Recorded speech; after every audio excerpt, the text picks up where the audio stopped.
Welcome to Morbid Symptoms podcast, where we look at the contradictions of our time, both prognostically and diagnostically. Today, we're conducting a postmortem on one of the significant political phenomena of both our generations, particularly Tony's generation, the so-called Millennial Left.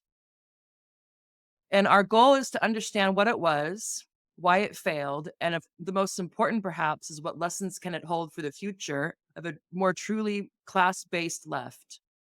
The ultimate task of the left isn't just to critique capitalism or to make grievances, but to overcome the dictatorship of capital or the bourgeoisie by organizing the working class as a revolutionary force capable of achieving socialism, capable of kicking out the dictatorship of capital and having the proletariat run the show or become the dominant ruling class. Maybe you could see even more substantive democracy.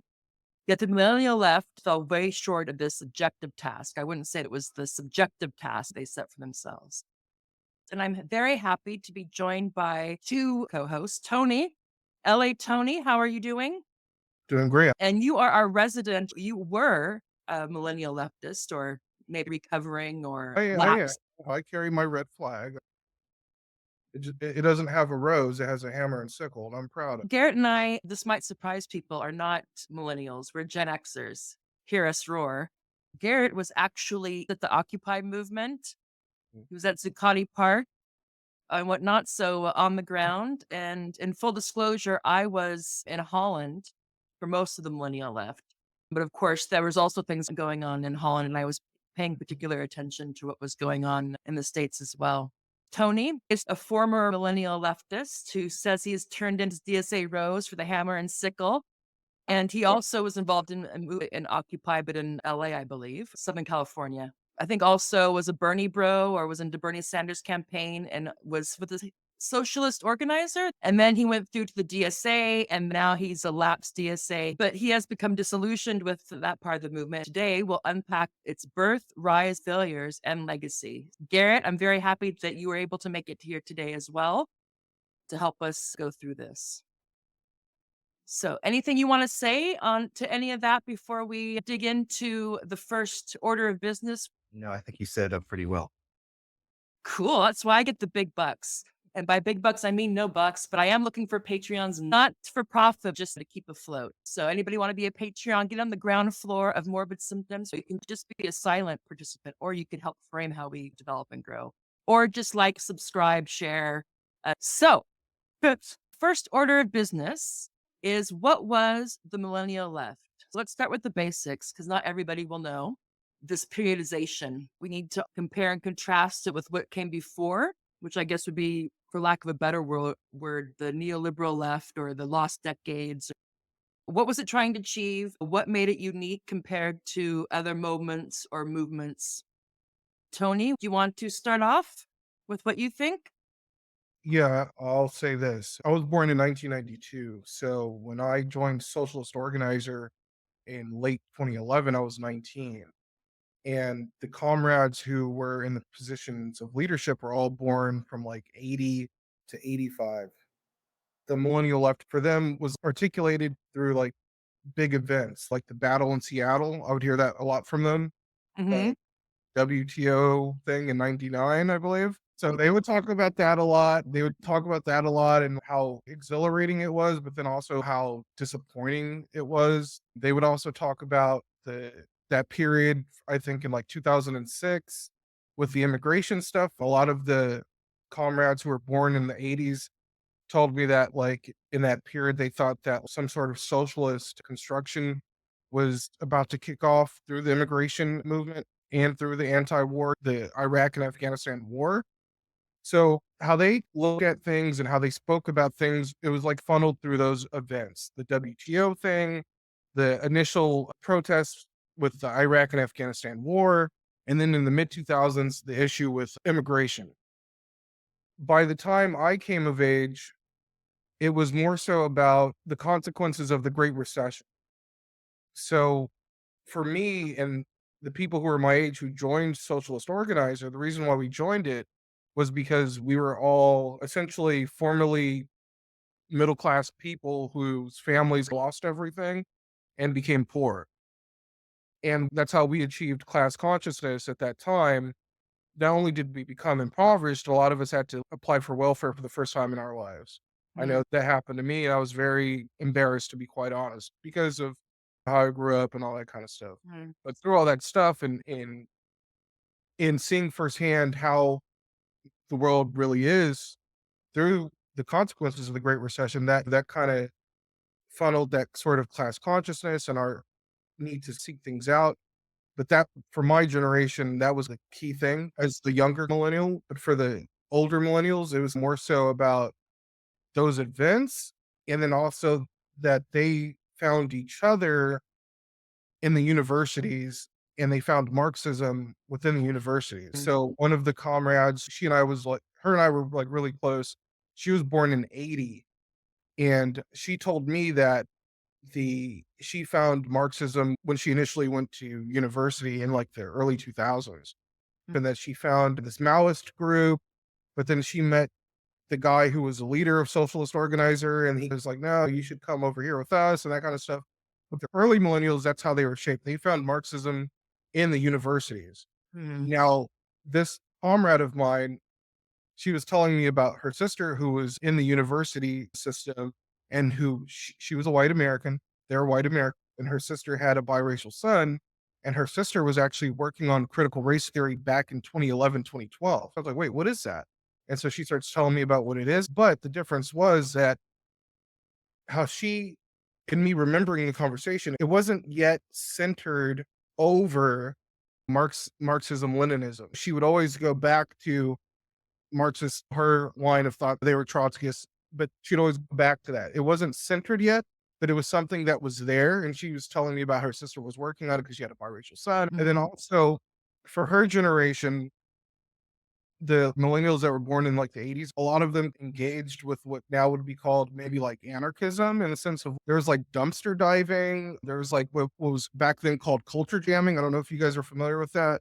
So there's the millennials and millennial culture, and then there's the millennial left. The Great Recession is the event that I'm using as a marker of what initially was the impetus the millennial was a response to.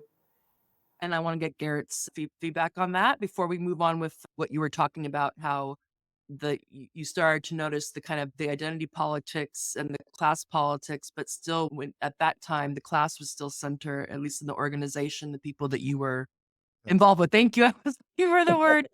Garrett, where were you Yeah. when Millennial Left emerged? Well, I remember the 90s left reading about it anyway. And I guess you could say I was involved in the latter days of it in the early 2000s. That's why I remember there was a time when the left was anti-globalization. And Can you say a bit more about that? yeah, it was in some ways taking its lead from the global south, of course, from the Zapatistas in who had a direct militant response to NAFTA.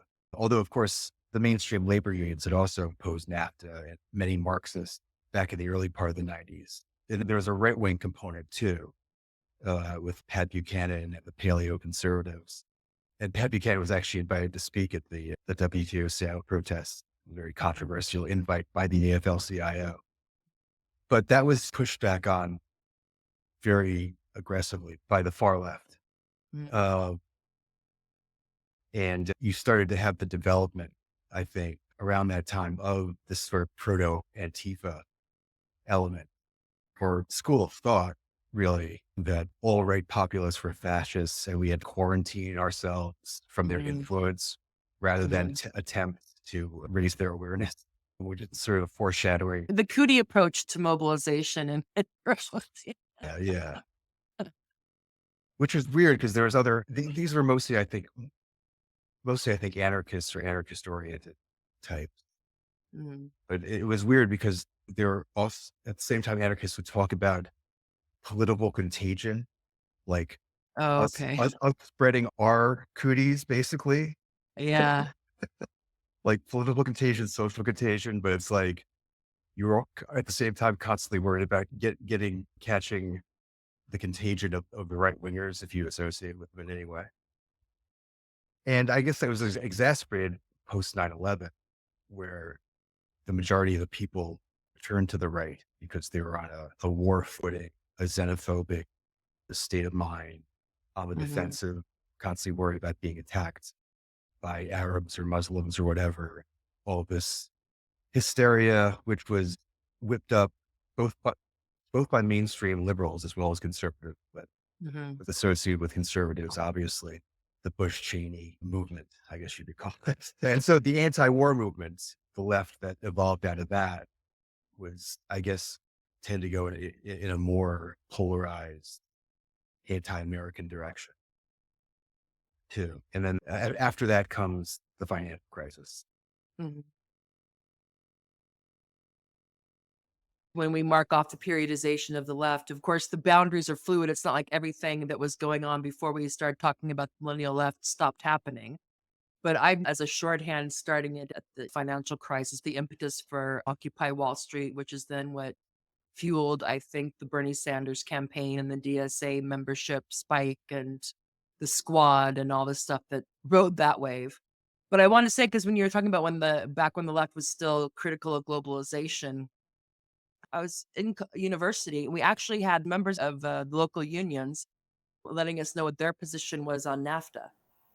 They were basically trying to build bridges between themselves and the university and help coordinate people who wanted to go to Seattle to protest the WTO. So we wouldn't just show up there young and have no idea what we are doing. So there was an actual like, cross fertilization, so to speak. But then this is when I was still in the States. Then 9/11 happened, and like you said already, the focus, to the extent that there was any kind of organized left, was geared towards trying to stop the second Iraq war. Anyway, so Tony, to go back to you, how did you end up being a member of the Socialist Sponsor. Organizer? Were you recruited? No, again, so the Great Recession had a very negative impact on our family, Mm, and we became poor, just straight up intense poverty. Had to go apply for welfare. So through that, I had a history book from my high school, and I was just sitting down in my living room reading it, and I came upon Marx. And I was reading what Marx said, and I was like, this makes sense. And then my dad, who was like sitting next to me, I read it out loud to him, and he was like, hell yeah. they'll write We songs about it someday, comrade. Go ahead. and then we bought a kind of shortly after that, I remember us buying Michael Moore's Capitalism, a Love Story. And that really Okay. radicalized me and my dad. There was a point in that movie, just a normal person who's lost their stuff. And my dad made this comment. He's all, you know what? I would have shot that son of a bitch. He was talking about the bank that Mm. foreclosed on those people's homes. So I was feeling very radicalized. I was depressed. I was poor. I didn't have anything. So I was like, okay, I went on Facebook and just typed in socialist on the search engine. Awesome. And Awesome. yeah, and I found that they're the first thing that popped up. And so I clicked join. I think this was 2011. So I clicked join, and then one of them hits me up. And then we started a conversation over Facebook message and Mm, everything like that. And then they scheduled me to meet a representative of theirs, which was this woman who was born in 75.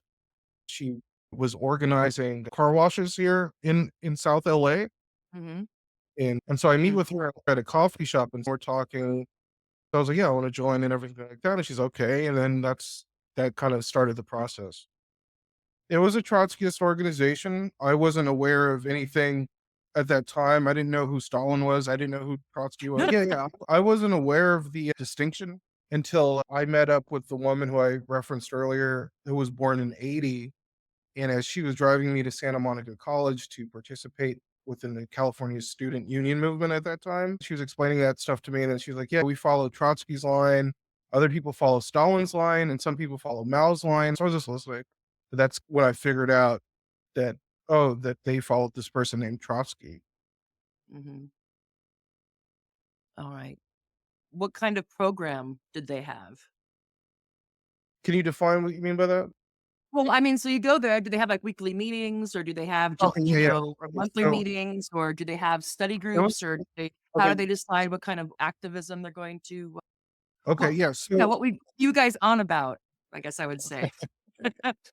okay, so the first thing they did was they like piled me with a bunch of reading materials, which I soaked up and read. And then that's when they started doing the weekly kind of study groups the members here in Southern California, they were all in unions. They were either in unions through their universities Mhm. or unions through their jobs. One of the older comrades, he had been a teacher in the LAUSD school district for decades. So So there was there was union understanding yeah, membership. so there was the reading groups, there was the attempt to create chapters within the community colleges that the younger members were in, Mhm. and then to start to have put up flyers, okay, you want to come join this, and then people came, they talked with them, then begin a chapter there. Mhm.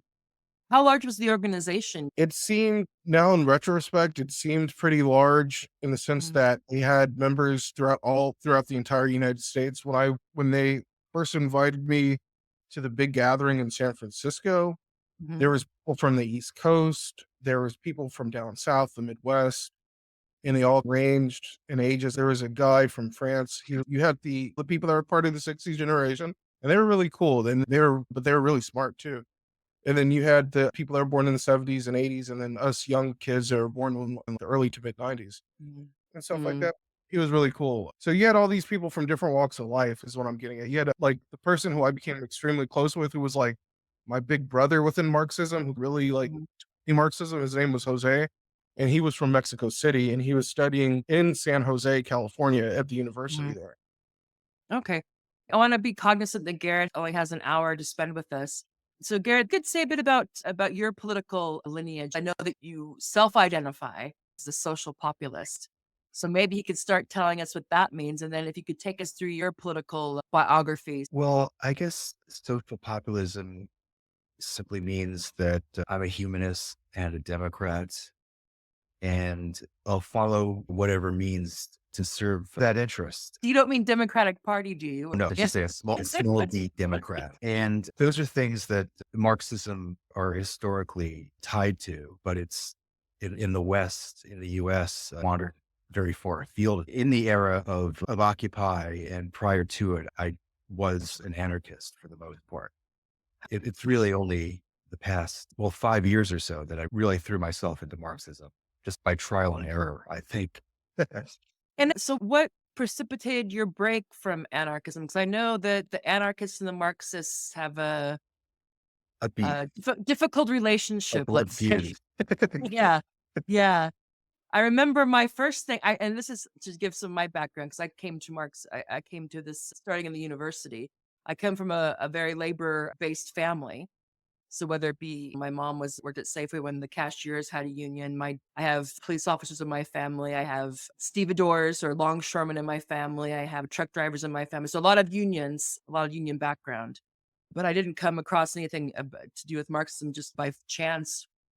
My intro to sociology class or social theory class was by an old school Marxist, and you just take to it.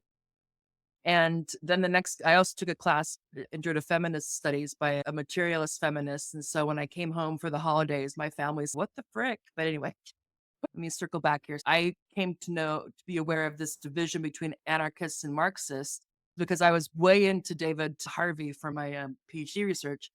And he was having this spat between an anarchist. And so he wrote a paper, Listen, Anarchist. And the guy wrote back, Listen, Marxist. And they were going, but both of them were tenured professors. So I'll give it back over to you then, since you actually made the shift from anarchism to social populism anchored to Marxism, if I want to put you in a matrix of left framework.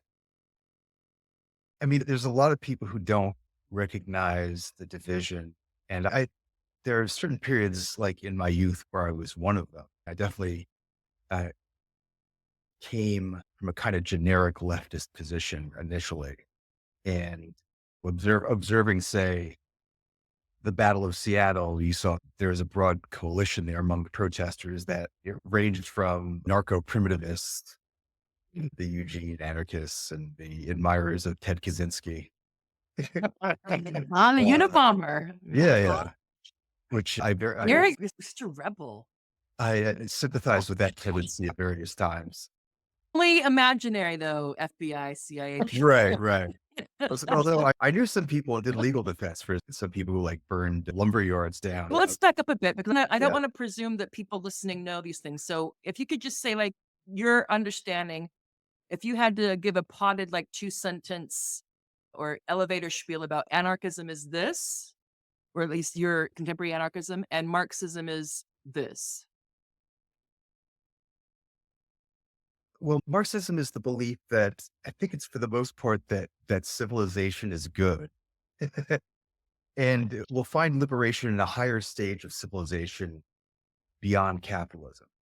And we Mm, can't go backwards, and we can't throw away everything that's come from capitalism mm, because some of it is positive in terms of the mhm. technology. Evolutionary. I think The fundamentally dialectic, yeah? the I'm dialectic sorry. that it is evolutionary, that you can't be a political purist and you can't have communism overnight. It's something that needs to be worked through. But at the same time, you're not just a gradualist. There's times when you have to be militant, but it is a complicated process that needs to be worked through a mass movement of the people taking state power and using it to harness the best of capitalism to serve the interest of the masses of people. Mm. As opposed to anarchy is more just a negative politics, would you say? A no. Essentially, yeah, it encompasses a huge range of things. I was exploring different elements of it. In New York. I hung out with David Graeber for a while because he lived in New Oh, York for a while. He was on the more conservative end of anarchism. a tenured So, professor, so I think that helps. An anarchist professor. there was another anarchist writer who condemned him as a class war social democrat, which maybe has an element of truth in it. So that's like the right way of anarchism. And then the far left, Mm, the far end of it is like Ted Kaczynski. yeah. Mm. All right. So, was there anything that precipitated your shift, or you just think it was just kind of maturity and realizing that, say, the no and the kind of. Part Were of you it's always just a trial and humanist error. anarchist, or did the humanism come later? I guess I was doing the weave. I was weaving it out of various philosophical strands. Mhm. But when I was following anarchism to its logical conclusion, that takes you out of humanism towards a kind of worship of nature. That was like the logical Mhm. end of anarchism that I had to go past. I realized Mhm. it was a dead end and self-loathing, Yeah. and it was tied into radical Mhm. environmentalism, Mm, which I believed in strongly at the time. mm, But yeah, you get into that kind of belief that like humans are a curse on the planet. mm. They're just like traitors of nature and we're destroying the earth. Once you back away from that, you start becoming a humanist again. And you realize that the best thing for the human race is to rationally, judiciously develop the means of production for the benefit of human beings. Mhm. I'm somewhat familiar with Deep Green Resistance and Derek Jensen and Lear Keith. And yeah, and there was a book called Bright Green Lies, which the first 80% great because it's debunking the lies we tell Right. ourselves, those great lies. But then their recommendation, or what they say is the only thing that can save us, which is basically the problem is civilization, which is what you Right. just said. There's no way you can get to where they want to go and hold on to the values that they also want to adhere to. So their assessment of the green movement and what happened and their takedown of whether it be wind or solar or all this stuff is great, but then the last part where they say civilization is the problem. Anyway, what were anarchists busy with at Well, Occupy Wall Street? I should say that there is a fundamental difference between anarchism and Marxism, but not everyone believes that, including some anarchists, or they just say that the majority of Marx is out of date or half of it is out of date, or Mm. they just ignore the parts of Marx that they don't like. Western, Patriarchal, heteronormative, yeah. Western centric. The anarchists I was hanging with were under the influence of these neo-Marxists, these French neo-Marxists. Their political prisoners were called, I believe, the Tarnac Nine, because they were accused of doing a bunch of industrial sabotage in France, in the French countryside, an anti-technology, pro-environmentalist turn. So Mhm. the anti-airport movement. But anyway, And what you said, it seems there was quite a serious or a strong Marxist scene where you were, Tony, and Garrett was as well. However, when I think about the millennial left broadly, what I think of is it just became progressive liberalism and a lot of identity politics and representation and inclusion that after Occupy dissipated, that the focus on the economic part just melted away. You were both immersed in the left, you more on the anarchist side, Tony with the Socialist Organizer. But when I think about what happened with the millennial left, it just became kind of liberal idealism. So how did you I think that was something that was hang over everything. It was definitely hang over anarchism. The sort of radical racial and gender theories were like seeping in little by little. And most of the people were university educated, mm, or at least they had respect for people in universities. A lot of the protest movement was centered around that. with Occupy Wall Street at least, seems like it would have been the perfect environment for Marxists, whatever stripe, that it would have been prime season to start mobilizing people and to try to build on this momentum. However, it seems that the big winner of that was the DSA. And I don't know if you want to speak to that or not, either on the West Coast or East Coast. Well, yeah, I think because they were the best organized and the best funded. Mhm.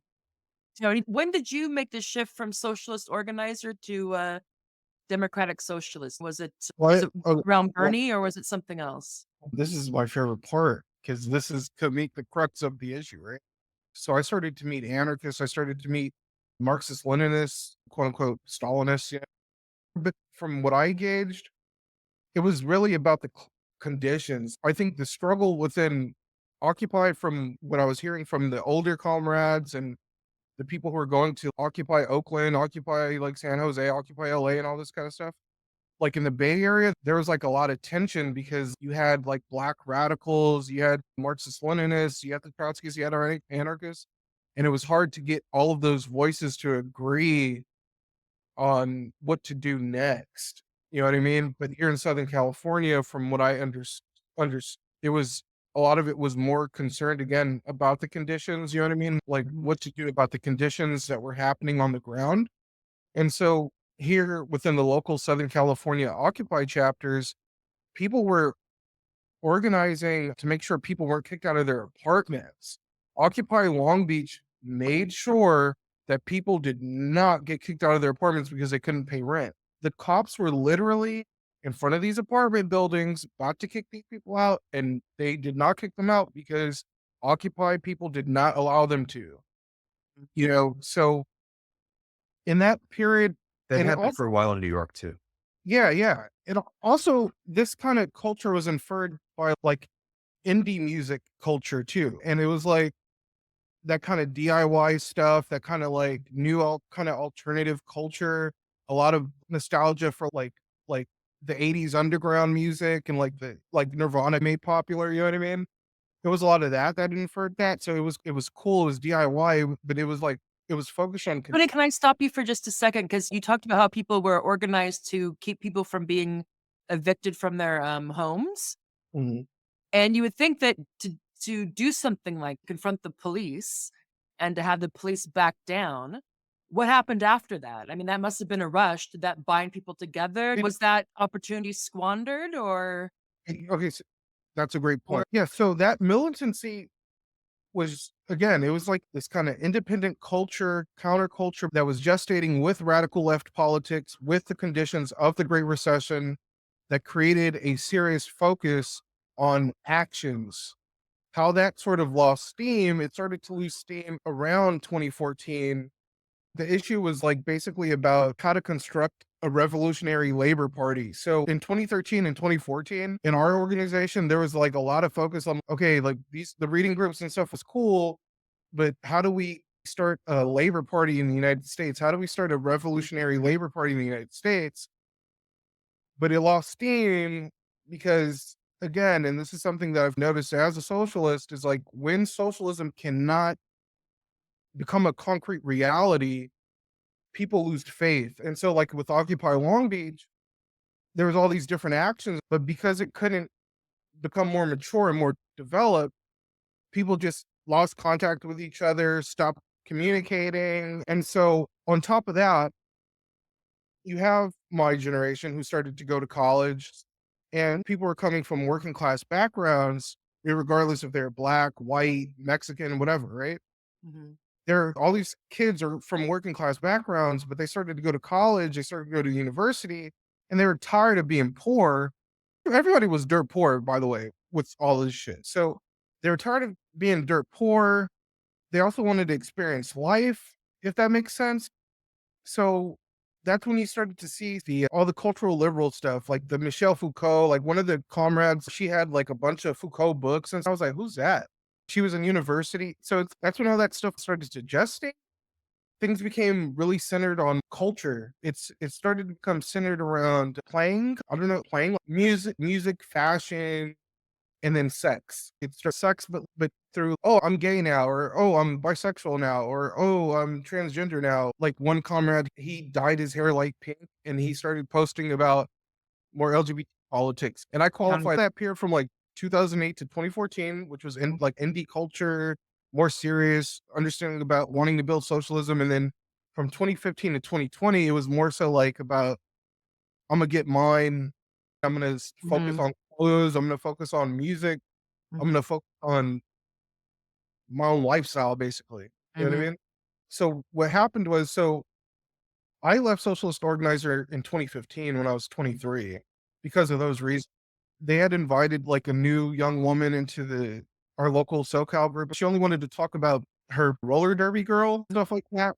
And she always wanted to center feminism over class. mhm, Got fed up with it. And then I hit up the woman who was born in 1980. I'd hit her up and I was like, "It's cool. I respect you and all this stuff, but this is not for me anymore." mhm, So in that kind of period before Bernie, no one was really doing anything. And what kind of sparked everything up again was Black Lives Matter, that Ferguson stuff. And that woman who was born in 1980, she invited me to those protests. And we actually ended up getting kettled by the police, by the LAPD, which was mm, actually very scary. You had lots of big ass guns the size of my little sister. But that was about it. That's what it just transformed into. And then like those women right there, I actually met those women like mm. in South LA where that kid was killed. I forget what his name is. God bless him. So with Sorry, go those ahead. women, I'm sorry. Yeah, so with those women, I remember going to those protests and you had that woman who was like a professor in Berkeley. You had that woman who you see right there. And I was standing next to them and I was listening to them. And class was never like the conditions that created what was going on in South Central. They never addressed the conditions that led to that young man being killed by the cops. It was more about they killed him because he's black. Do you see what I'm Mhm. saying? Yeah. And then that became a thing for that, especially that woman right there, because that lady right there looted the whole damn thing. And that's something that I always tell people. That lady right there, she looted that shit. And all those poor people, because I was right there with those poor families and that mom was crying. No, that shit was real. That lady Mhm, was crying because her son was killed. None of those poor black people who were fucking dirt poor, none of them got that money. And it's because of that mhm, poor language, it's because of that bitch right there. You understand what I'm saying? But she was like, representative of this culture of I'm gonna get mine. I'm gonna talk that kind of polite university language, but in reality, I'm gonna use this shit to just I'm gonna use this shit for my own interests. I'm gonna siphon off the money. I'm gonna take a job with Amazon Studios. You know what I mean? So that's what actually made me disillusioned. That shit right there. mhm, That lady right there, and seeing all that in real time, that's what made me disillusioned. And so how I joined the DSA was I hit up Eric Blanc. I was like, "Eric, I want to get back in the movement." He's okay, join DSA. So I joined DSA. It was the same kind of thing with like Socialist Organizer. They had the woman contact me and she was really cool. She was a cool Mexican woman and she was hip to everything, but she wasn't really a Marxist. She wasn't really even a socialist, but she was cool. She understood the conditions. She's like, "Yeah, come to the DSA barbecue." And that's when I met the guy who is now on the city council of Los Angeles. But he wasn't a Marxist either, because like when we were talking, he peeped that I was a Marxist and gave me that kind of cold shoulder. Okay, yeah, I'm gonna go talk with somebody else. And so when I got to that DSA barbecue, I'm under the impression that these people are socialists, right? No, they're a bunch of like Silver Lake, LA hipsters, like with Bernie shirts, the fucking hipster mustache, hipster clothes, um, it was all that kind of cultural shit. And it was just so off-putting. And then the guy who now is a member of city council tried to give like a rousing speech, and he's like, si se puede, like, tapping into that kind of stuff. So I met one of the fellow sayers there, this big burly ass Mexican dude, right? And so we're talking, but he had no conception of socialism. None of them did. None of them did. And he was surprised that I was a socialist. So as the woman introducing me to everybody, and I would get into conversations with people, and I'm expecting them to know their socialism. They would just look at me like I'm speaking Chinese or something. One of them, I don't know if he was like a CIA agent or part of the Democratic Party or something like that. But once he peeped that I was a Marxist, he deliberately sidelined me from joining any sort of DSA, like their little groups that they have in their organization. He made sure not to call me. And then when I confronted him about it, he tried to pretend like he didn't, but I peeped his vibe.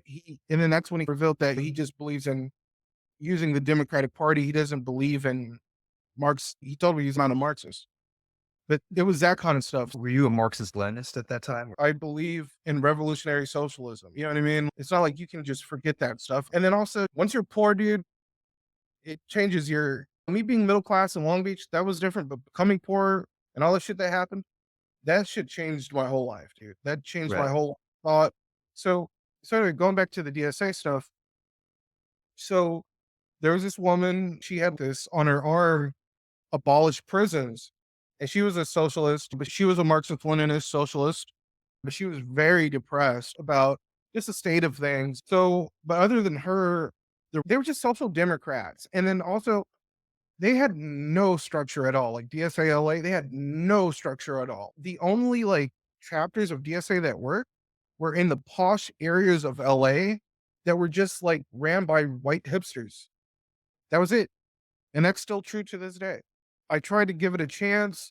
And I will call him a comrade. He was a comrade. He had this ambitious plan to run candidates for the hub cities, for we could get on the city councils, where we could get on the school boards, because that's how he wanted to build socialism locally. And I was like, okay, yeah, let's do it. Let's do it. And then that's when I told them in our group, I was like, if we do that, we get some people, like run somebody for mayor. Cause like in these little cities, only like 30 to 50 people vote. You know what I mean? So our plan was to just flood it. And then I proposed to our DSA group that once that would occur, we would use eminent domain to nationalize all of these motels that were used by prostitutes and pimps, these parking lots, all of this like undeveloped land. Let's use eminent domain to create some public housing. And then one of the comrades he was sick of DSA, and he's like, it's going neoliberal. He kept saying that it's going neoliberal.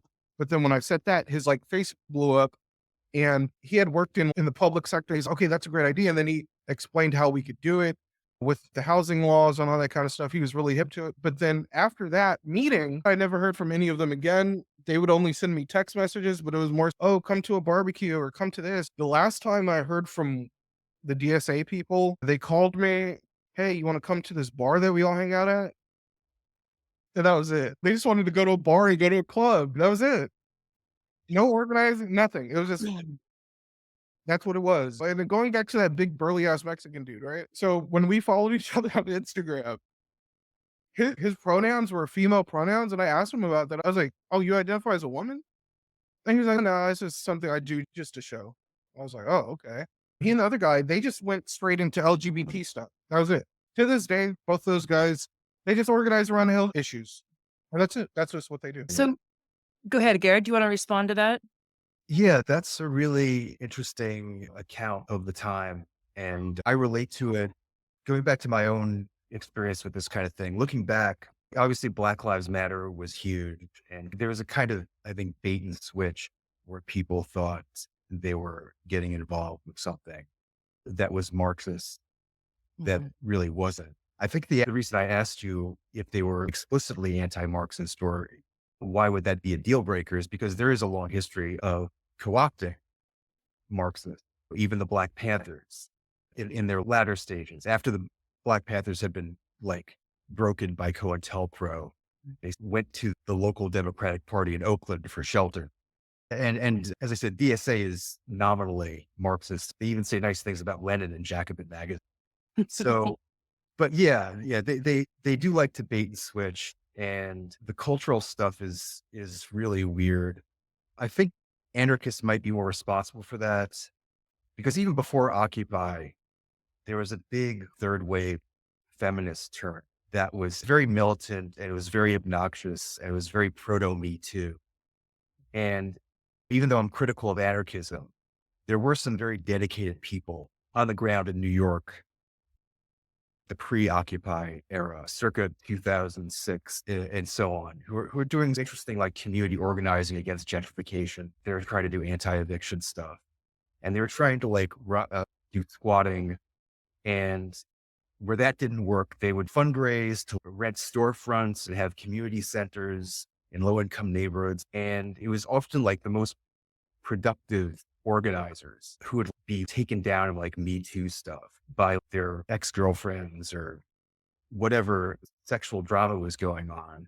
And a lot of these feminists were also super pro-trans and deconstruct gender and smash this patriarchy that's taken Clear over every our boundary. scene. Watch your privilege.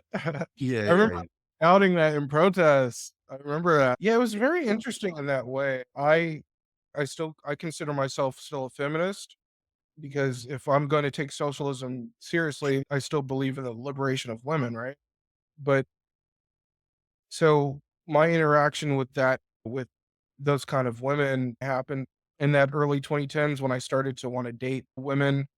My foolish ass started wanting to date like this kind of women, and they're really aggressively like that. And in some ways, I do understand it because I think also the elephant in the room that we as people on the left need to address, and this is something that now as a sociologist I've really come to understand, is that the last two generations of the American family, because of what's gone on with the economy, it's created very dysfunctional families, and a lot of females, millennial women, they were raped and they had experienced homelessness. This woman who was like one of the great loves of my life, she experienced being homeless with her mother, sexual assault. So, and she's one of those women with the rhino ring under her nose, you know what I mean? yeah, yeah. Well, she's all up on that like demisexual and all that kind of stuff. But how she explained it to me is because of that trauma through those conditions. And I only can understand it now as a 32-year-old man, but when I was encountering, it was really bothering me because again, just like what you're putting out, it started to overpower everything, like the culture stuff, the feminism, the LGBT identity. It started to overpower everything. And it was led by women. It was led by the female comrades. It really was. They pushed it to ad nauseum. And that was actually when I told the woman who was born in 80, when I told her like the reasons why I was leaving, that's what I told her was the reason because of that stuff. So. And I wonder that if one of the things that happens, to use a poor analogy perhaps, is the more mixer, the weaker the drink. And I think that a lot of these organizations can dissipate into just grievance circles or therapy sessions, and you lose track of the core focus.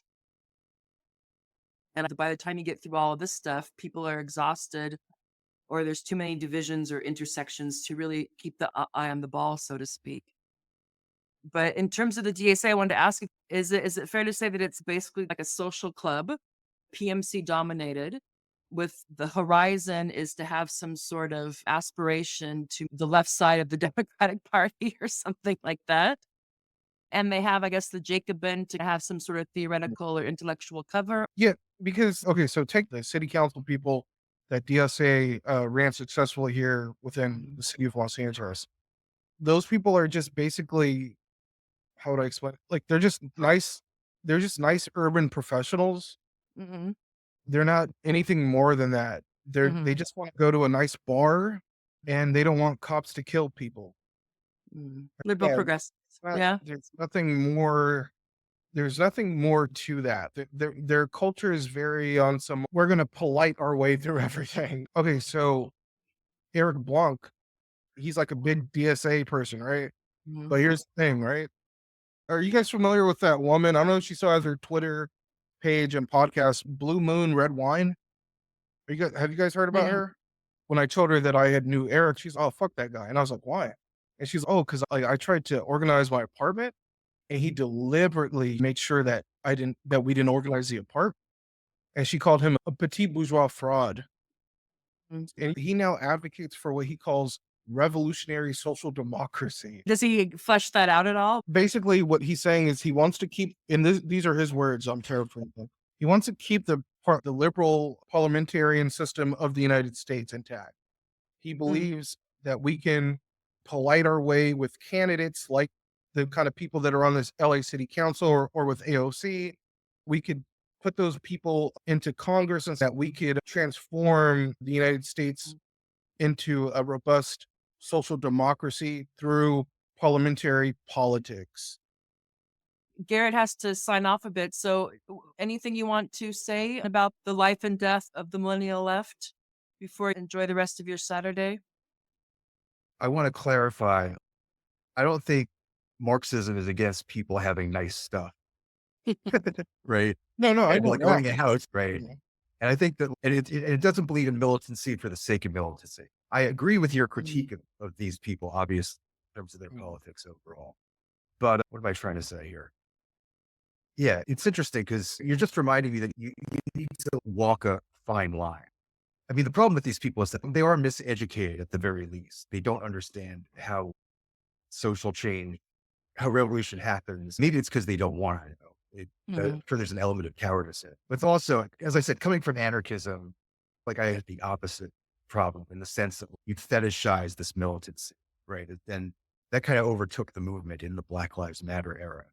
Whereas if you're rioting, you're like the most radical and you're like the most revolutionary if you're ready to riot. And I was very ready to riot for a very long time. I thought that made me like the most advanced element of the revolution. That's just another element in terms of like how things got off the track. Because, and it's something that the cultural politicians latched onto, right? Because it's if you're denouncing your comrades the most, and if you're like more radical than thou, right? With whatever issue, like you were more queer, you were more black, you were more, I don't know. That's another element of the like bad anarchist turn that neoliberals took advantage of. And my reply to that would be, I'm with you on that, Garret. I guess I did probably suffer from that in my early 20s when I was really gung ho. But I had that idea back in 2012. I create like with ACB's, a labor party in the United States, but a revolutionary socialist labor party, not a social democratic, not a reformist, not an anarchist, but a revolutionary Marxist-Leninist labor party. If I may, I think how I understand what Garret was saying in view is that the kind of punkness of it. So the protests, the aesthetic, the more radical this, radical that, whatever. And what gets pushed aside is the more day-to-day stuff about building alternative power, trying to orchestrate and build up a working class politics that's able to challenge the dictatorship of capital, the bourgeoisie, which is very much a different thing than hashtags and ratioing people online and your hair and who you're sleeping with or your pronouns or abolish this, abolish that. Is that kind of what you're saying with the circles that you were involved, especially in the DSA? It seemed that their highest level of politics was just affecting the policy of the Democratic Party and then having a stable of people they could mobilize if they wanted to have an event or have a petition or whatever it may be. I would say that's accurate to a degree. They have this reformist social democratic mindset now. It doesn't move anything forward. They just funnel people into the DNC.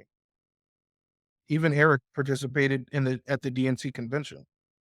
He was a Bernie. There's a picture of him standing right next to Bernie. He was part of Bernie's team. Well, it makes sense. I'll have to look into Eric. I'm not that familiar with him, but Bernie is 80 years old. Yeah. So the DNC needs a new Bernie. They have Yeah, they were they trying have to push. AOC, but maybe they also want somebody who they can have who has that cred, who can Right. can saber rattle or whatever. But then when push comes to shove, make sure that you vote for the lesser of two evils or for whoever you can push left, etc. If they find somebody like that, it's only going to be a posh urbanite. I mean, they have to have someone who can swim in those waters, yeah, if it's the Democrats. In terms of what the millennial left was, it seems that although there were Marxists involved, identity politics and hashtag activism and anarchists dominated the scene. And there was quite a few people who were able to opportunistically or maybe whatever to parlay that into a nice nest egg, whether it be the ladies who founded the BLM. Um, Nobody really cashed out as much from Me Too, and the squad benefited from the millennial left turn. But it seems that for whatever reason, the Marxist aspect of the left in the United States seemed to actually somehow end up marginalized through this process. Would you agree with that? Yeah, I would. There's this term that you see sometimes in Marxist Leninist literature that used to boggle my mind when I first saw it. The term is anarcho-liberal. And when I was an anarchist, this made no sense to me. And this Mhm. is just some Marxist Stalinist shit talking. But now I feel very strongly that's a phenomenon that you could always be aware of. It's just like anarchists, they have this radicalism, they have this militancy, but since they can't organize and since they have these bohemian tendencies, cultural tendencies that ultimately turn elitist and Okay. are like cultural at best, they can't connect to the masses of people. They can't develop Mhm. the populism that's necessary for a Mhm. popular revolution. And eventually, I think you even get anarcho neocons, which is my own invention, the anarcho neo, Oh, which is tell us about that, the anarcho-neocon. the anarcho neocon is like after Occupy, well, the Occupy movement, starting with the anarchists, started to get really interested in the Syrian civil war, right?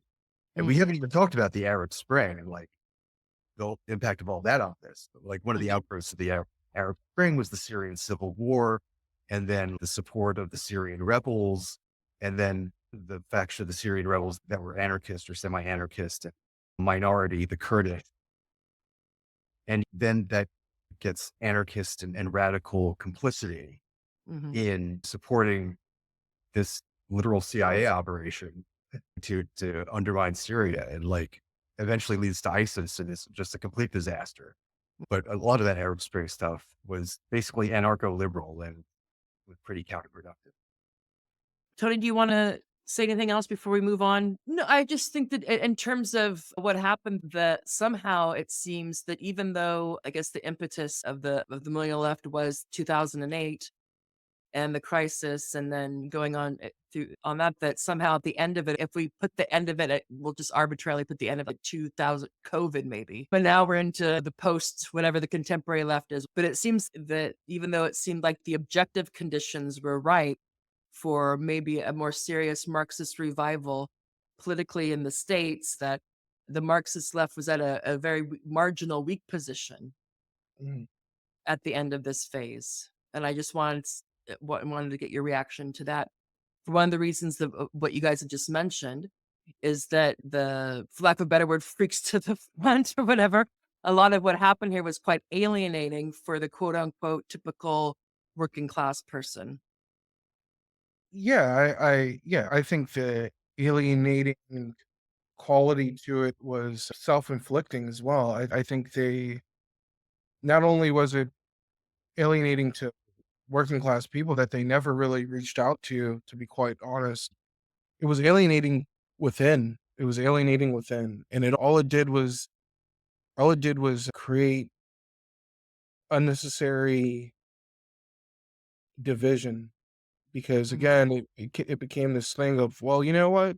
I'm just gonna do what I got to do, and it is what it is. I'm gonna like that one, like the comrade who I referenced earlier. She went on with her life. You know what I mean? She graduated from university. I think she now works as a scientist. So she just Mhm. eats her grants, and she does what she does. You know what I mean? Well, I don't begrudge people that you can't be on high alert all the time, and not everybody is going to be the vanguard of the party or the movement. It just is sad that it turned out the way that it did. I think that you have it dissipated into kind of the DSA as one part of it. So this kind of liberal idealism or liberal progressivism, and on the other part you had this more hardcore all the Cultural um, stuff. everything that comes after the B, so the TQ plus stuff, or the abolish this, the abolish that, abolish the family. all these types of things that most people that has very little to do with actually building up the working class as a political counterforce in the United States or other places. This stuff doesn't is yeah, I don't know, project based, niche, can be good for career wise and whatnot, but didn't really end up being anything too exciting in terms of developing a politics, a working class centered, focused, oven forward type of political organization. Anywho, so that's what the millennial left was. So, in terms of why it fell from the point of view of a Marxist politics, we have to dig into what's become a theme of our discussion tonight, that even though it was born out of the 2008 and a lot of people being thrown into poverty or precarity, that it was quite disconnected from class struggle. And I asked a friend of the show, Alexander McKay, what he thought about this. And he got back to me that the defeat of the working class in the battles of the 1980s meant the millennial left grew up wholly inexperienced in class struggle. So working class politics was effectively eliminated as an independent force in the 1980s. So TINA, neoliberal period. The remains of the labor movement were controlled by the liberal bourgeoisie, meaning unions no longer provide a space to learn the basics of class politics, which is why the millennial left became utterly addled by idealism. So without structures or education that once grounded leftist politics in material struggle, the millennial left turned to digital activism, identity politics, symbolic gestures. So was that borne out in your experience with the Socialist Organizer and then the DSA?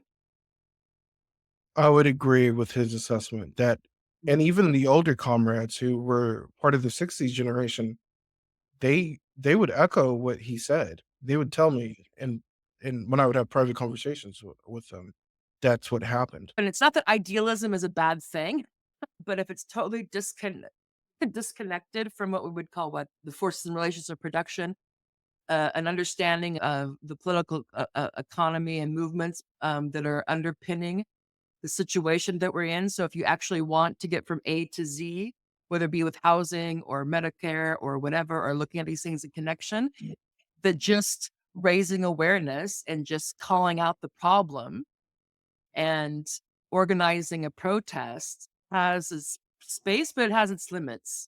Without the understanding and also that infrastructure of people who are keeping the eye on the long term and the system and the systematic aspect of the problem. So when you have this rush of energy or desperation or whatever it is, either whether it was Black Lives Matter or the financial crisis or whatever, and then people get this expectation, so they go and they protest and they hear these speeches and all this stuff, and then it just dissipates until the next spark, and then it dissipates again. Hey, And and if you don't that's have this, if you and so I'm not surprised that I people, and I think, have myself yeah, gotten disillusioned when you think, okay, what's the yeah, point? yeah, that's why, even though I haven't watched him in a few years, Jimmy Dore, he has a good heart because he was so frustrated by what you just described, by the spark and then it fading away. And it will really, to me, what really, and he's like the central figure in all this, because what really was a straw that broke the camel's back was the Force to Vote saga. He was not going to let that shit Slide. slide. And that's what kind of broke everything. Like, that's when you saw all the indie podcasts started to come in. Now we have the morbid symptoms, right? So that was like the dividing line between us who are tired of what you just described and want something more. And then those who like the Kyle Kalinskis, like the Majority Reports, like those two kids who live in the Midwest, I forget their podcast, Yeah. Vanguard, yeah, those kids, right? Those people who they're like, okay, like Force of Vote broke them, but they went to that soft side. Force of Vote broke us, but we've kept to that Mhm. hard shit. You know what I mean? And that's actually on a side note for our audience. As a kid, as a youth, you're attracted to the harder sounding music, right? Like you want that kind of punk music, the heavy metal or hip hop kind of hard stuff. And I feel like the Kyle Kalinskis, the Crystal Balls, the Vanguard kids, that whole nexus, Mhm. they just want the soft shit. This is out. This Tupac shit over here. You know what I mean? Like, I think a lot of the problem is, and this goes way back, there isn't a strong and stable Marxist political party infrastructure in the United States, but we'll see what the ACP makes. Hopefully, they have success in that because you don't have the form to channel and direct and nurture and educate and to be able to help deal with the defeats and how do you incorporate the defeats, how do you understand that and the discipline. And we went through this part, which has also been ongoing since the 60s. The left, again, being more anarcho, more protest based, negative without a positive building of things. And but we're really realizing is the necessity of the party form. You need that structure. You need some sort of vanguard, or the energy, discontent, eagerness for change dissipates. And when you have these moments of exuberance, whether negative or positive, it just comes and goes, and people get opportunistically moved this way or that way until they burn out or they age out. This idealism without a material foundation. What do we mean when we say the millennial left lacked a material foundation? It means it didn't have the organizational or structural basis to challenge capitalism. mhm. And so this absence, of course, weakens ability to mobilize the working class to really confront the situation. So in terms of the disconnect from the working class, we already mentioned how this left, the millennial left, emerged in an era where the labor movement was a shadow of its former self, with unions decimated by decades of neoliberal policies. So without working class organizations as a base, the millennial left lacked the capacity to engage in collective struggle, particularly over production distribution and the core battlegrounds of class conflict. So you had expressions of outrage and grievances, but it was always geared towards Barack Obama, the Democratic Party, or to whoever, to whatever. It wasn't actually them being mobilized into building counter institutions to challenge the system. Do you have anything to say about to that? No, you pretty much. No, yeah, But I you were mean, there. You were there. I was. you perfectly said it, Tara. I mean, what is Oh our, my goodness! Every once know, in a while.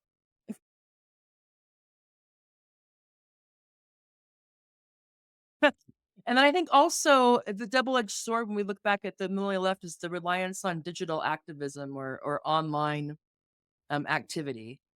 So, of course, it's great when you have digital platforms to focus on visibility and awareness, but again, it's limited to visibility and awareness rather than building durable structures. And you hear this all the time. We're raising awareness, we're educating, we're including the voices, we're including the stories, we're including this and that, as if somehow magically bringing awareness to an issue or bringing in somebody to talk about their experience, whatever demographic group it is, somehow in and of itself doing politics. The millennial left is fetishizing raising awareness. Calling things out is not building power. It just isn't. Not that we shouldn't raise awareness, but the idea that being aware of something, okay, great, I'm aware of it. Now what? People can be aware of all kinds of things. So that's not enough. Identity politics, I think that's quite clear. Now, going forward, we're going to have to come to some sort of reckoning. First of all, understanding that when it comes to class, race, and gender, one of these things is not like the other two. That's for sure. The other two are being required to carry too much weight, carry too much weight, and to confront the contradictions between identity politics and class politics, especially when you get the people, whoever the top people on the oppression pyramid are, or whatever we want to call it. And it's, well, if you're not this, then you're not that. But we'll just use the trans stuff now. So if you're not for trans rights, then you're not a feminist. If you're not for trans rights, you're not really a socialist. Blah, blah, blah, blah, blah, blah, blah, blah. And I'm like, please, there's no materialist based, let alone Marxist based critique that's going to support any of that. To be able to be like, we're about this, we're not about all of that. So if we want to be a serious, class focused Marxist organization or movement, then all the other stuff, there's a time and a place. Yeah. So you guys can go and meet the pub, whatever for that. We're not going to let this become an affirmation society for whatever idiosyncrasy, cultural trend, or maladjusted group that emerges. And I think so that's something that's going to have to come to an head. And the people who pretend that identity politics and class politics can somehow be harmoniously reconciled are mistaken. I think you have to have better boundary management in your organization. Right. Yeah, and I guess I could make 2 comments to that. I had a mentor, she was an anarchist, but because of what transpired, she lost hope, lost faith, and she ended up becoming a right-wing, Baptist Christian of all things. Ah, And the second is a professor of mine. She is a self-identified Marxist, but when we last spoke, she was more concerned about the students being able to showcase that they're trans and LGBT. And then she said, and to quote her exactly, and I hope this transitions into socialism. So it goes back to what you said about the magical thinking.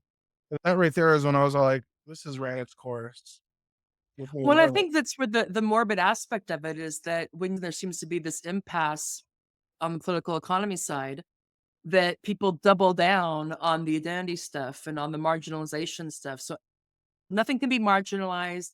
Everybody has to be affirmed, every quirk and kink. So that we can do and feel good about. But actually making any kind of shift in terms of how we produce the goods and services that we need in common, that they're very unevenly produced and distributed, that somehow that's impossible. If someone wants to pretend they're both sexes or neither sex, that's totally cool. But universal health care and housing, that's impossible. Trying to get the United States to stop its adventurism in the Middle East, that's impossible. But we can do pronouns. We can do 45 sexualities. We can do owning and acknowledging our privilege and decolonizing the syllabuses. And that we can do. And that also doesn't require anything of them It doesn't. You're right. to put up a BLM flag, a trans flag, a smash the patriarchy flag, and abolish this flag, virtue signaling, or whatever it is, but to challenge the class structure in any meaningful way at all. That's crazy utopian talk, right? Or they'll smear you as an anti-Semite or a racist or something. Yes, Even yes. Bernie, they got Bernie with that, yeah. And Bernie had a even as Corbin they with had to that. have known that when push come to shove, Bernie would bend and kiss the ring. But even he had to be called out for not being serious about reparations and being a sexist. I think Warren called him out on that. Right. Yeah, she But did. yeah. So I One wonder if it's just uh, a defense mechanism to cover up for how stuck we are in terms of class struggle. So you have to hammer down all this other stuff. from my experience in the academic space, it's used to negate socialism. It's totally used to make people who have a socialist outlook come off as crazy.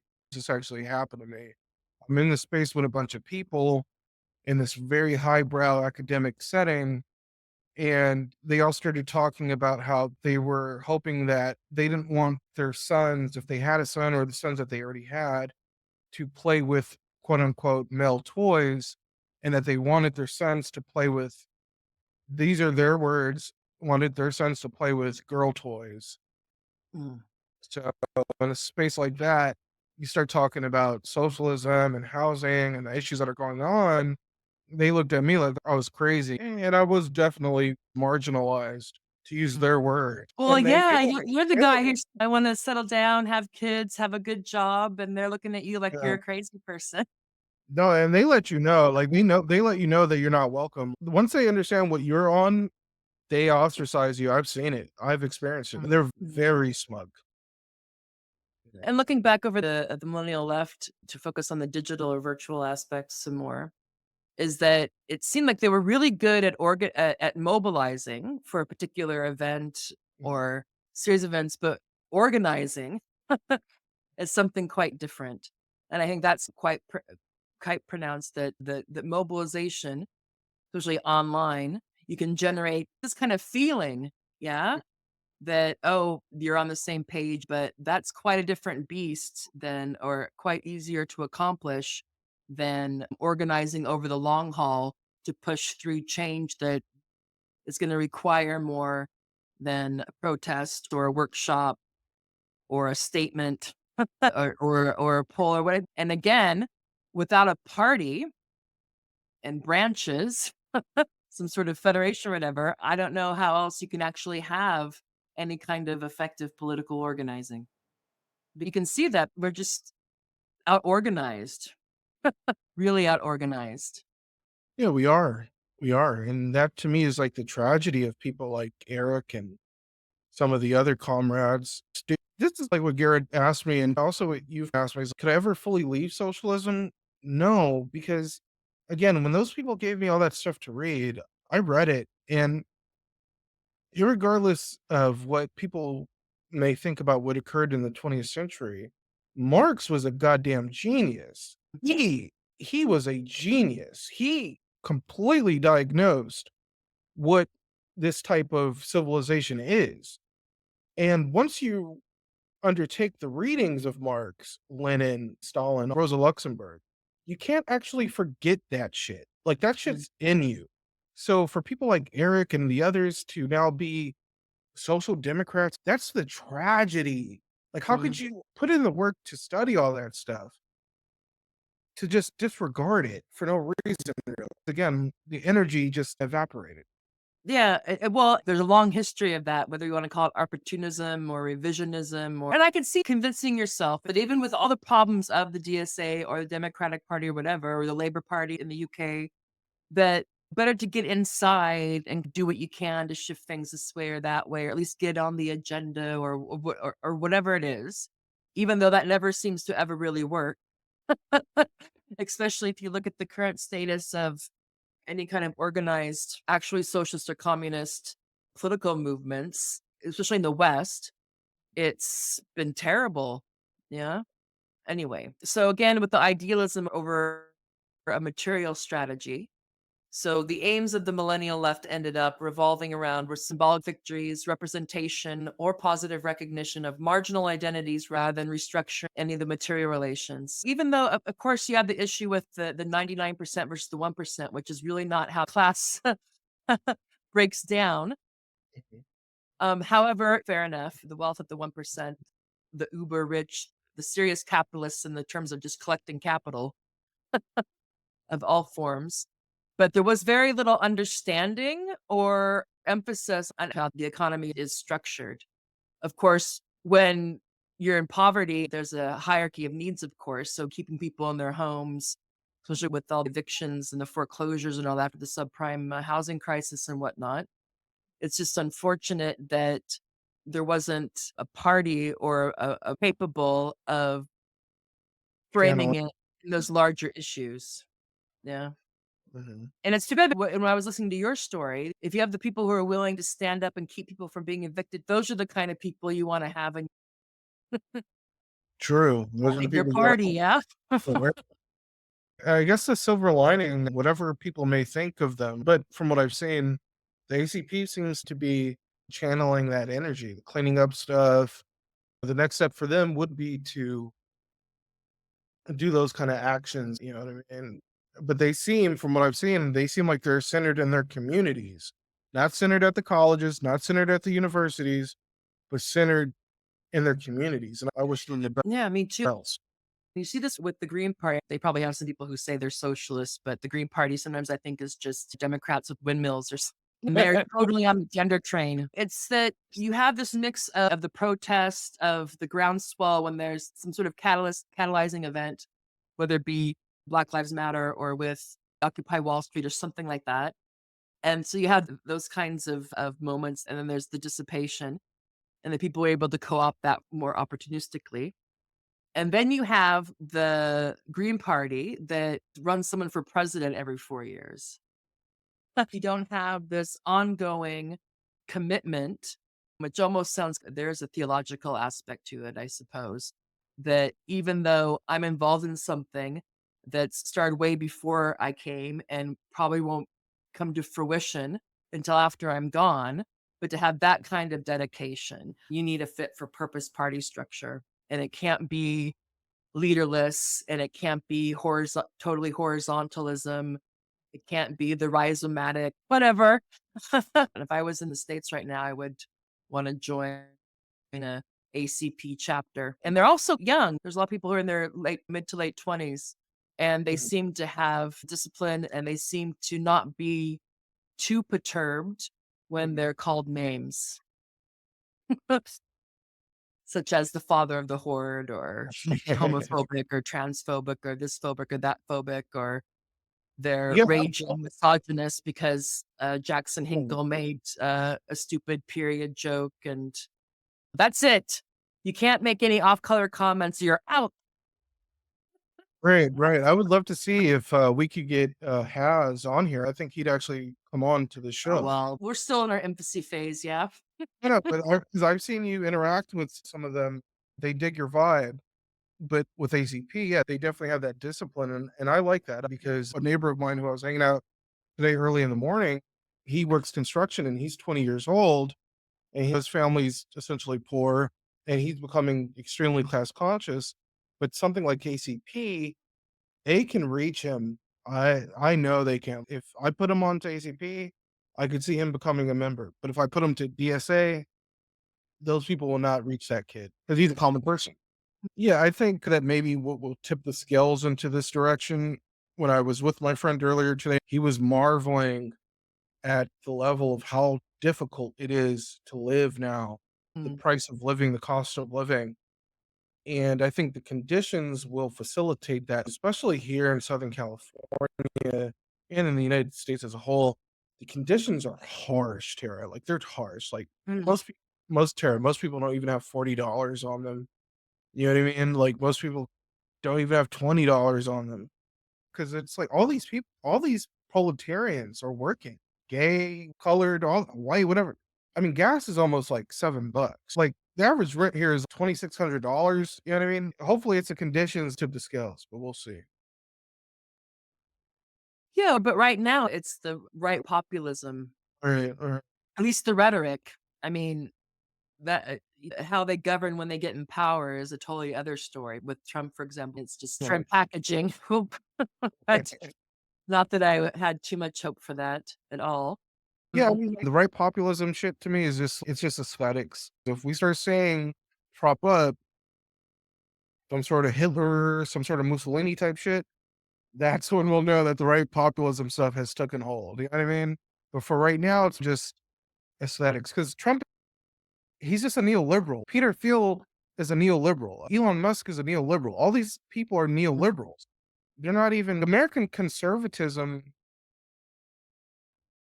I mean, what is it exactly? It's not even what their followers think it is, really. It's just all it is just neoliberalism. It's just neoliberalism with some, oh, okay, like maybe we'll kick all the Mexicans out and maybe we'll kick all the Mexicans out. Maybe we'll put some things in to get you guys to have babies again, maybe. But it's all just, that's like the right end of identity politics. That's just right identity politics. It's still aesthetics. It's still postmodernism. Trump is a postmodernist. You know what I mean? Post-truth, that's postmodernism. You know what I mean? So it's just, I guess, right wing liberalism. The main division in populism is between the elites and the masses, yeah? And the problem isn't capitalism. The problem is you have this group of kind of corrupt elites, or in the parlance of our times would be the globalists, or the coastal, the liberal elites or whatever, who want to have all the open borders, who want to destroy your culture, who want to scold you and whatever. If you have populism, you have the elite versus the mass division. That's something you can work with, yeah? You can work to encourage people to go from the elite mass, or the good Americans, bad Americans, or whatever the division is, to look at it again in terms of a Marxist class analysis, political economy.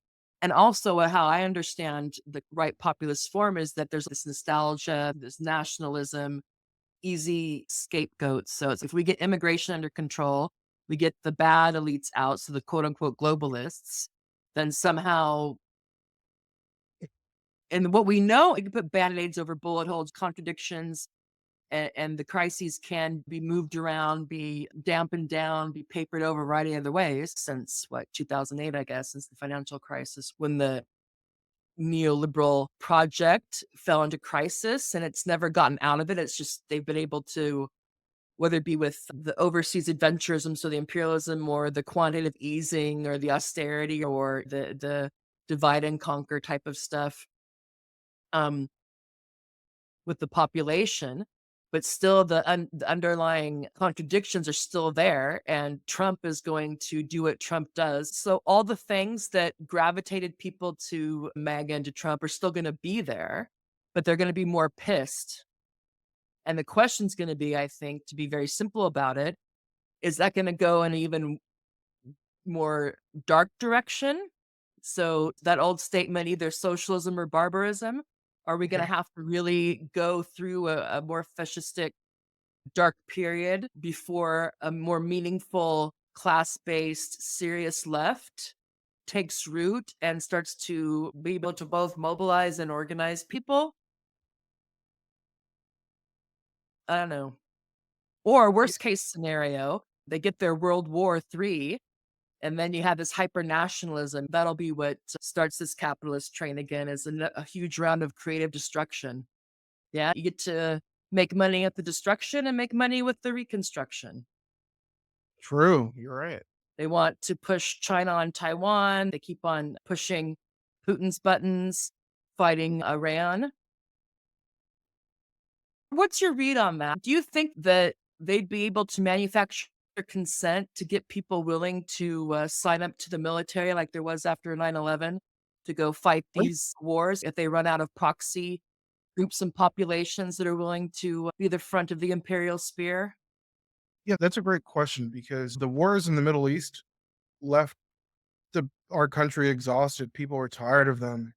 Oh, yeah. Yeah, a friend of mine who I grew up with in Long Beach, he joined the service and fought in Afghanistan, and he didn't like it at all. I'll put it like that. So it depends upon their ability to tap into these kids that live in the ghettos of LA, Long Beach, the Bay Area, the white ghettos in the South and the Midwest. If they could tell those kids, okay, look, we know that you guys don't have anything to do all day and there's no money here. You can't even get a job at McDonald's. That's the only way I could see them getting the kids, the Gen Z kids, and I guess the generation after the Gen Z kids to go do that because people don't really have any money. That's the only way. Other than that, I think it's going to be a very difficult thing for them to sell a war, to participate in a war against Russia, China, or Iran Mhm. because of the legacies of Afghanistan and Iraq that we see people who literally the older millennials that came back Mhm. completely messed up. It's going to be hard for them to do that. But if they are going to do it, they're going to go to those kids in the ghetto and say, okay, look, you're all jacked up, but if you join, we'll give you some money. Yeah. There were a couple of stories about how people thought maybe that was one of the things behind the border policy was that they would start in exchange for a fast track to citizenship. If people signed up for military service, they could get citizenship that way. And that has historical precedent, especially within the Southwest, within Mexican American communities. The United States during World War II told Mexicans who had that they had deported in the early 30s, they could come back if they served in World War II. So that does definitely have a precedent of Mhm. guaranteeing citizenship, guaranteeing civil rights through participation in war. The only thing is, a Mexican kid who just crossed over the border, is he going to go risk his life to fight a Russian in continental Europe? Or if we see through the Pacific theater somehow invade mainland China? I mean, it's like a jump. When I war game it out that they can't possibly be that stupid, but then I remember the cream of the crop in Washington. One can only imagine how high they are in their own supply. But best case scenario, Trump does a Trump. There's a revival, a more serious left comes out of the ashes of the millennial left, and we don't have to go down the barbarism route too much more than we already see going on. But then I think of what's going on in Gaza, and if they'll do that, they'll do anything. It's just a nightmare. But on that brings us to the idea of the millennial left as a morbid symptom. So Gramsci described the interregnum as a period where the old is dying and the new has yet to be born. So the millennial left was born in the interregnum and died in it, I believe. So it was shaped by the failures of neoliberal capitalism, but unable to address those contradictions that gave rise to it. And so in terms of a morbid symptom, I think we can look at the millennial left as a diagnostic and prognostic, what it shows us about the period that we're in. And so we have the paralysis of labor politics. There's no independent working class movement. We'll see what happens now because you have the ACP, which is in its infancy stage. You have George Galloway's Worker Party in the UK, but I'm not familiar enough with that to speak on the ins and outs, the internal dynamics of that. So we'll see. Another morbid symptom is the individualism of neoliberal culture. We've seen its reliance on identity politics and symbolic gestures and aesthetics and memes and hashtags and I don't know, lifestyle activism. I don't know what you want to call it. And then you have the co-optation of radical energies. So you have what happens all the time is that you have people who are picked off and absorbed into liberal institutions, whether it be the NGOs or academia or the hip corporate diversity and sustainability programs. You have the AOC from 2016 to now the junior Pelosi Padawan AOC. So how would you see the millennial left as a morbid symptom and what we can learn from it? Okay, so what can we take away from it? And you personally, because you lived it, yeah? I was an observer. You were in the thick of it. Yes, I think what we can take away from it is this. And I'm a very optimistic person, so I'm going to leave things on an optimistic note. There needs to be an emphasis on continuity, but to give space, to use one of their words, to give space to the aspects of the self that are being formed within the morbid symptoms, but to understand that if we come together, our elders from the 60s, the Gen Xers like Tara, the millennials like me, and the Gen Zs that are under me, if we can come together, we can build something coherent. The problem with the millennial left was incoherence, just being incoherent, having two left feet, not knowing where to go, not who to be, and all that stuff. But that, again, now that we've had that decade of understanding, now looking back, we can see, okay, that was the issue. And now that people like myself, I know who I am, we know who we are. Now we can have that space of, okay, comrade, he's going through some stuff. We're going to understand that, but we have to keep discipline. We have to keep focused on the project itself. But we need that continuity of these generations, their voices, their plans, their ideas to foster something new. Lovely, Tony. Thank you. Yeah, so segment 5, the last one, what is to be done? What you just said was lovely. Right. So the millennial left is a cautionary tale, but it's also a challenge. So if we're going to build a left capable of confronting, of meeting history, of doing our part of the task of developing working class based power, I like the old phrase, dictatorship of the proletariat. Right. Speaking of continuity. So what is to be done and by whom? That often gets left out. So who is the one that needs to be doing it? What is to be done by whom and where to begin? From my perch is rebuilding of the labor movement. So revitalizing unions and organizing. And this will be difficult because it's not like the majority of workers are in factories. This isn't going to be our dads and our granddads and grandmothers' labor movement, but still the manufacturing and the transportation sectors need to be front and center. And then develop political education programs. Alexander McKay is great at that. And there's no shortage of educational materials available online, I think, because it's easy to form a reading group. And what I do as well, commentary and analysis, or to get a degree in this or that or the other, then the mobilization, the organization, and the material political work is the more difficult part. So from the grassroots, tenant unions, workers' councils, mutual aid networks that are independent, that can, on certain issues, work with Democrats or whatever, but need to be independent both in their decision making and financially. Because the grants, things get bought off, and it's not always that people sell out, but once you're based on funding, then the funder, of course, has a lot of influence.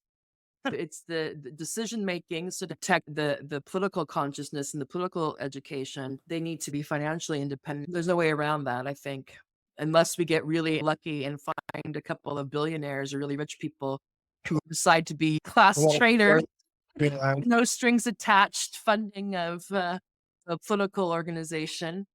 yeah, I would. I think the key thing also is to rebuild the international. We need Mm, a revolutionary socialist international that connects us with Europeans, Latin Americans, Africans, and Asians. Not a social democratic one, not a revisionist one, mm, a revolutionary socialist international. And we could do that because now we're all globally connected through the internet. mm, I see the chat was debating ACP, but you know what, guys?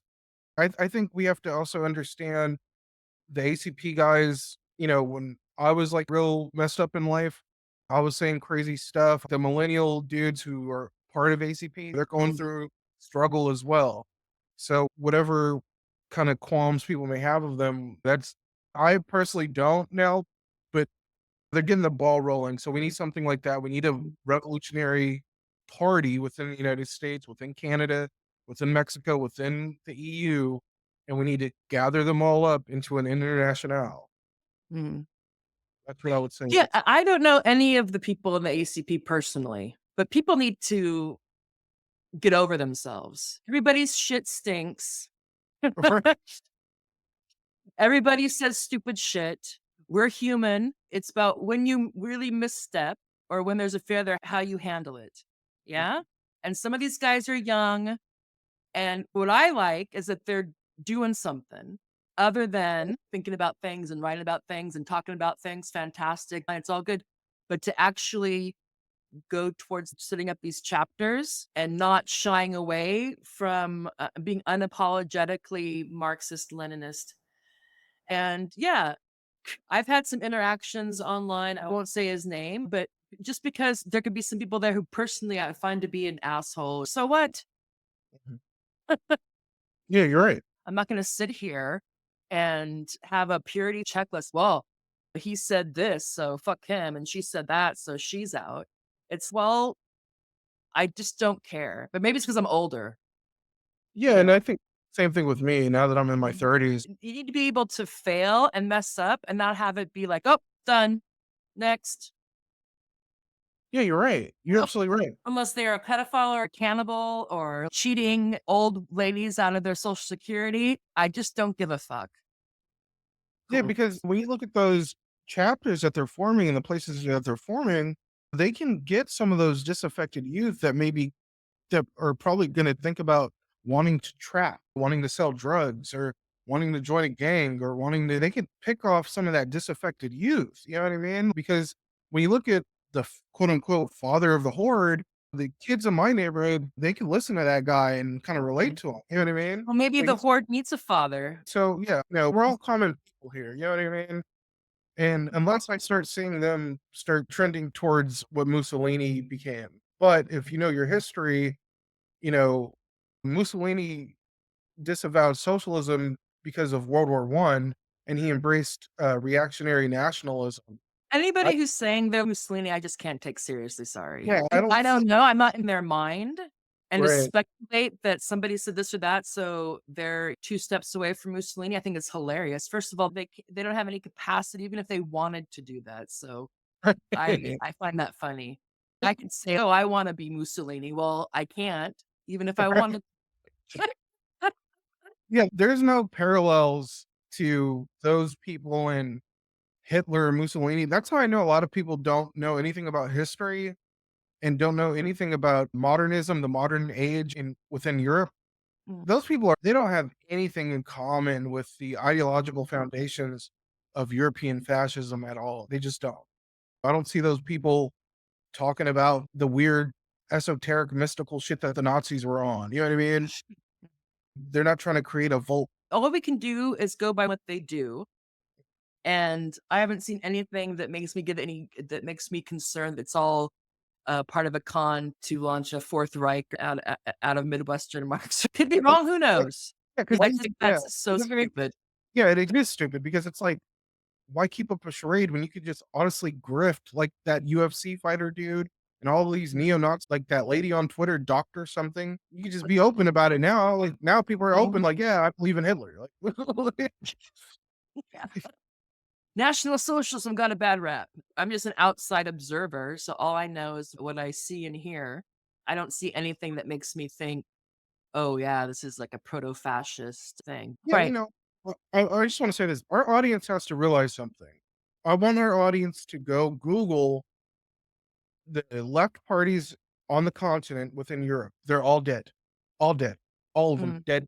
The working class in Europe are voting for right populist parties. All of the left social democratic parties are dead. They are And the dead. Greens. They're all dead. The big German social democratic party, dead. Dead. This is a party that has a long tradition. It's dead. Mm. Oh, that, Yeah. I'm just an old lady in oh, my attic.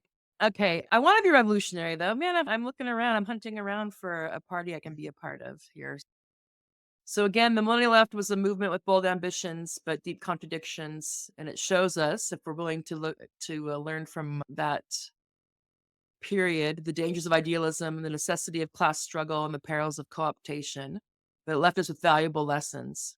So what is to be done? We have to rebuild labor, educate, and organize. Yeah, punctuate mobilization to what end? Yeah. What about the day after, the incorporation, the continuity, the stuff that Tony's been talking about and other people have been talking about? By whom the working class has to be front and center, with us types focused on clarifying the objective and subjective situation in a useful manner. Not in terms of the very elite, cottage. enlightened Puritans, secular Puritans, and the degenerate electorate who were what, too sexist, too racist, too this, too that, too not excited about every sexuality, whatever. That's not going to work. So where can we begin? Yeah, our workplaces, our communities, our shared struggles, etc. that Tony talked about. Tony, anything else before we look at before we see if there's any comments that we need to put on the screen? No? Okay, so let's look. Yeah, according to our friend here in Nilo Nostrum, that means that our economic interests are the aspects of our identity that we should focus on, as opposed to the cultural distinctions that IDPOL is being pigeonholed into. And I would agree. That's actually a key thing. That's how we could defeat the bourgeois IDPOL. Yeah, identity politics. Yeah, I agree with that too. Whatever group you're interested in, whatever marginal group you're concerned about, a universal politics, a universal class-based politics will benefit them. Yeah. I don't know of anybody, and I'm not going to be a part of any group that's a racist, sexist. Yeah, actually Right. racist. It's not the made up stuff. Yeah. Right. Not the, but, and yeah, like actual racism or sexism. Yeah, no. Not pearl clutching. Oh my God, they made a joke. It was offensive. No, Right. that stuff is, we're not Yeah. we're not pearl clutchers. You gotta be able to give and take a joke. It's different. Not everything is misogyny and not everything is racism. Add to that comment right there by Nostrum is that, and I would love for our audience to check out the Russian constructivists who participated within the revolution in Soviet Russia to create the sort of like cultural apparatus that the proletariat could engage in. Because we're not anti-culture, you know what I mean? We just want to create a socialist culture like the Russian constructivists did. All right. Let's see. Jerry, imperialism is the problem. Their capital had to be making profits. They can only do that by looting and exploiting abroad. They're unable to reindustrialize domestically. Hmm. Yeah, in the current configuration, yeah. And I know Alexander's talked about this as well. If you're chasing yield, what's the incentive? Take Trump as an example. He loves the tariff. I think he likes things that are easy. So, oh, I put some tariffs on and then somehow I've done my part, whatever. Well, okay, how are you going to get the investment you need to be able to quote unquote reindustrialize these areas? Are you going to have state companies?